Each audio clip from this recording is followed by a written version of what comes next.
Assalamualaikum warahmatullahi wabarakatuh. Saya Dr. Kandidat Muhammad Firdaus Oyobo SHMH CFL CLC JMK, pimpinan dari Law Firm M. Firdaus Oyobo SHM and Partner dan Direktur Eksekutif Lembaga Bantuan Hukum Gajah Mada Nusantara. Saya menyayangkan konferensi pers yang dilakukan oleh Rasman Arif Nasution atau Dr. Rasman Arif Nasution SH SPD atau MPD ya, PhD kalau nggak salah, yang menyatakan bahwa patut diduga saudara PS atau Peggy kata dia, katakanlah Peggy Setiawan ya, itu adalah pimpinan dari analogi yang diberikan oleh Rasman yang saya tangkap ya. Jadi Peggy Setiawan ini seakan-akan dia tuh pimpinan dari The Jack garis keras. Jadi beliau seakan-akan mendapatkan data dan menggiring opini ini dengan menyematkan predikat jahat atau buruk kepada Peggy Setiawan dan orang tuanya, bapaknya. Dengan berstatement seperti itu, saudara Dr. Rasman Arif Nasution seakan-akan membranding dan menyematkan predikat buruk terhadap Peggy Setiawan dengan mengatakan bahwa Peggy Setiawan adalah orang pertama yang membuat kerusuhan ya, seakan-akan seperti itu. Bahasanya seperti itulah kurang lebih. Kerusuhan atau keributan terlebih dahulu ketika ada The Jack dan Bobotoh perang di Cirebon. Karena dia adalah The Jack mania. The Jack garis keras. Jadi The Jack mania ini adalah pendukung sepak bola ya di Jakarta, DKI Jakarta. Jadi dia menganalogikan seakan-akan kasus ini lingkupnya perseteruan antara The Jack dengan Bobotoh. Dia akan mencoba menggiring ke sana sehingga kejadian Firna meninggal ini udah bukan lagi masalah geng motor. Tapi dia mencoba menganalogi ya, menggiring opini seakan-akan si Peggy Setiawan ini memang jahat. Gitu. Lalu bapaknya dan Peggy Setiawan ini dikritisi karena merubah KTP, merubah jati diri atau identitas diri yang kata dia juga, menurut saudara Dr. Rasman Arif Nasution, katanya ini melanggar undang-undang Dukcapil ya atau kependudukan dengan ancaman hukuman 6 tahun. Nah, ini analogi yang memang patut juga dipertanyakan ya, tendensinya apa? Kepentingannya apa Rasman Arif Nasution berbicara seperti itu? Dan dia selalu membanggakan seakan-akan di tubuh Polri itu tidak ada kebusukan dalam proses penyelidikan. Jadi dia juga seakan-akan menggiring opini bahwa tidak ada jenderal yang mengintervensi proses penyelidikan. Tidak ada purnawirawan jenderal yang melindungi cucunya dan lain-lain. Pertanyaan saya, jenderal yang dimaksud oleh Rasman Arif Nasution yang mantan Kapolres Cirebon ini urusannya apa sih dengan Rasman? Yang kedua, yang katanya jenderal purnawirawan, petinggi besar di Polri, yang punya cucu yang diisukan membunuh ya. Kepentingannya apa dengan Rasman Arif Nasution? Apakah Rasman Arif Nasution ini juru bicaranya? Seakan-akan Rasman Arif Nasution ini pintar sekali dan cakap sekali berbicara, menutupi jika ada kebusukan ya, menutupi proses penyidikan yang salah.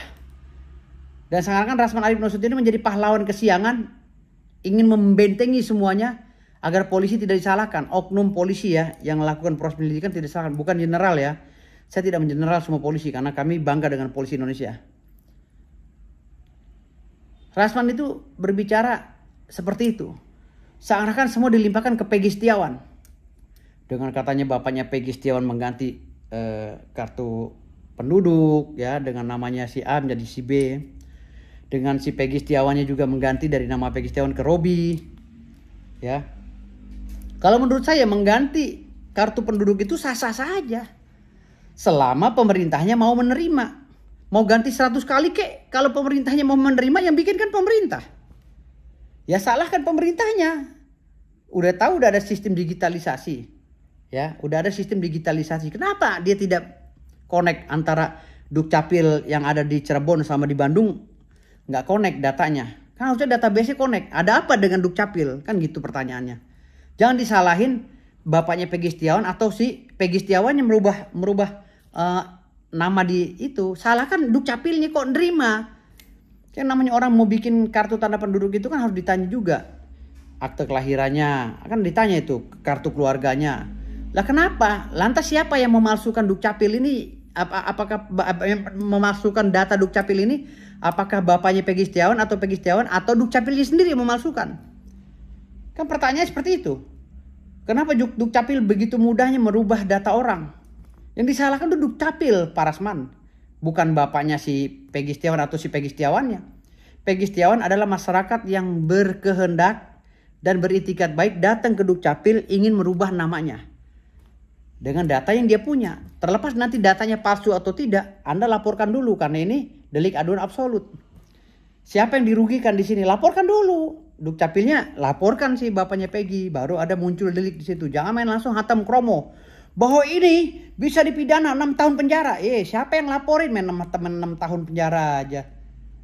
Bung Rasman Arif Nasution kadang-kadang ngaco juga nih kalau berstatement. Ya. Saya sekali lagi kompetensi saya atau kewenangan saya dalam hal perkara Vina ini adalah sebagai lembaga sosial kontrol. Ya, saya memberikan masukan atau advice agar menjadi penengah di sini, jangan sampai berita ini tidak berimbang, gitu. Jadi saudara Rasman Arif Nasution ini seakan-akan dia bertingkah itu atau berpola itu seperti hakim, ya, penentu segalanya. Bahwa ini nggak boleh disalahkan, ini nggak boleh, boleh ini, yang benar ini, nggak boleh begitu juga, gitu loh. Kita masih mengedepankan ajas presumption of innocence, ajas praduga tak bersalah. Jadi jangan sekarang kita ini sudah memvonis Peggy ini sekarang bersalah, harus diperiksa, nggak boleh begitu juga, ya. Dan pihak kepolisian juga, khususnya ini kalau memang mau dilaksanakan benar seadil-adilnya ya hukum di Indonesia ini, menegakkan hukum ini dengan seadil-adilnya, periksa ini, komisi kejaksaan periksa jaksanya, ya, komisi yudisial periksa hakimnya, propam periksa polisinya. Kenapa pada saat sekarang ini kok proses ini bergulir ya, ternyata dengan penuh intervensi, dengan penuh kriminalisasi. Tetapi pihak-pihak yang tidak berkehendak, yang tidak berkehendak atas pemeriksaan tersebut harus melakukan ini prosedural, ya, secara konstitusional. Ini ajukan PK misalnya si Saka, ya, si Peggy Setiawan ini ajukan upaya-upaya hukum pembelaan lainnya gitu kan. Saya tidak akan membocorkan upaya apa yang harus dilakukan karena Peggy Setiawan terlalu banyak pengacaranya. Ya, kecuali saya pengacara Peggy Setiawan akan saya lakukan upaya hukum sesuai dengan ilmu yang saya punya. Jadi semuanya masing-masing harus masuk ke ranah hukum acara. Jangan keluar dari itu. Kalau keluar dari koridor itu hanya opini-opini yang muncul. Karena kalian hanya diundang podcast, undang wawancara, tapi nggak ngefek bagi proses hukum yang sedang berjalan terhadap Peggy Setiawan dan Saka dan kawan-kawannya. Jadi sekarang ini coba secara normatif jalankan itu, ya. Jangan semuanya pada liar ya, pada mau pansos, akhirnya kliennya telantar semua. Yang berikutnya, ya, kenapa bapaknya Peggy Setiawan, kenapa Peggy Setiawan kabur, misalnya dari rumah ke Bandung semua, lalu mengganti identitas? Bisa saja dia ketakutan, karena dia nggak bersalah. Karena dia nggak bersalah, mereka nggak bersalah, bisa saja ketakutan karena dicari polisi. Karena motornya udah disita polisi. Kan saya udah bilang dari kemarin, orang rakyat kecil itu kalau udah ketakutan, mereka tuh apapun yang terjadi mereka menghindar dulu. Karena mereka udah banyak banget pikirannya gitu. Gimana caranya mereka itu bisa didampingi oleh pengacara. Nah, kalau pendamping pengacara biayanya berapa? Sementara mereka orang nggak mampu. Itu. Ya, nah kebetulan mereka mengganti nama itu didukung lagi oleh Dukcapil, menerima Dukcapil juga harus diperiksa. Kalau memang ini menjadi berkaitan dengan pidana ini, gitu. Pidana pada kasus perkara Vina dan Eki. Gitu ya. Sorry saya nggak fokus karena baru pulang. Jadi sambil ngantuk-ngantuk ngomongnya nih, udah jam 11:30. Jam 12-an ya, setengah 12. Seperti itu. Ya. Jadi kalau seandainya Peggy Setiawan bapaknya ini bersalah, ya harus ada laporan dulu. Jangan main vonis-vonis aja. Periksa Peggy, periksa dalam rangka apa, Bung Rasman Arif Nasution? Kok main periksa-periksa aja? Laporannya laporan siapa? Ini delik aduan absolut loh. Jadi jangan asal cuap-cuap lah Bung Rasman Arif Nasution, doktor hukum. Wah, doktor. Jangan asal cuap-cuap ya Bung Rasman. Terus yang berikutnya, ini CCTV. Di zaman Pak Jokowi ini, era digitalisasi secara menyeluruh dari hulu hingga hilir. Ya, era digitalisasi. Bahkan instruksi dari Pak Jokowi itu setiap RT itu wajib punya CCTV. Apalagi di tempat umum, ya, itu wajib CCTV. Lantas pada kejadian Vina dan Eki, ya, pihak kepolisian harusnya itu jangan nangkep Peggy dulu. Nangkep yang ngumpetin CCTV. Nangkep yang membuat CCTV itu hilang. Cari datanya, panggil orang cyber, bongkar itu, mana CCTV-nya. Cari di server induk. Server induk pasti ada itu. Kalau itu tidak sanggup dilakukan oleh pihak kepolisian, ada apa dengan kepolisian? Jangan-jangan polisi ini oknum-oknum yang menghilangkan barang bukti CCTV. Ya.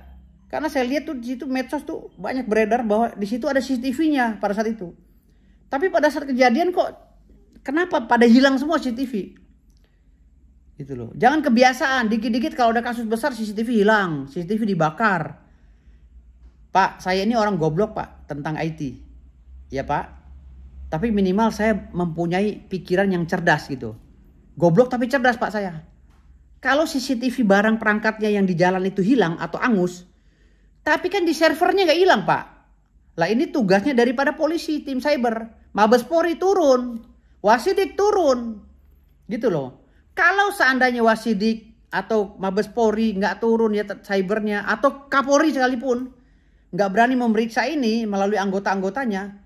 Berarti benar ada keterlibatan antara si jenderal yang satu dengan jenderal yang satu. Benar ini. Makanya Kapolri aja nggak mau bergeming. Berarti ada apa dengan cinta? Berarti Kapolri juga takut sama jenderal ini gitu loh. Nah, kalau nggak takut buktikan. Buktikan ya.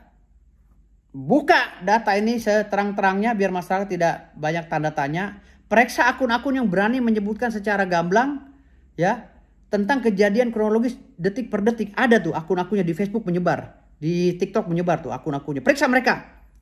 Periksa juga saksi-saksi mereka semua nih. Periksa semua saksi-saksi. Yang bersaksi kemarin si Mel, si Linda, semua periksa secara intensif, terbuka biar masyarakat tahu proses pemeriksaannya. Jangan tertutup begini. Kalau tertutup Pak Kapolri-nya nggak bersuara, berarti Pak Kapolri takut nih sama jenderal yang di belakang ini. Siapa jenderal ini? Yang disebut-sebut oleh Hotman tadi. Ada 2 jenderal katanya, jenderal yang masih aktif, ya, nggak tahu bintang berapa. Ada purnawirawan jenderal juga, yang cucunya katanya dituduh melakukan pembunuhan. Nah, bongkar nih jenderalnya siapa? Rasman harus bicara. Jenderalnya siapa? Kita di negara ini udah pernah bongkar kok urusan jenderal menjenderal udah pernah dibongkar oleh negara ini. Kenapa ini urusannya remeh-temeh begini nggak bisa dibongkar? Apalagi ini urusan bocah.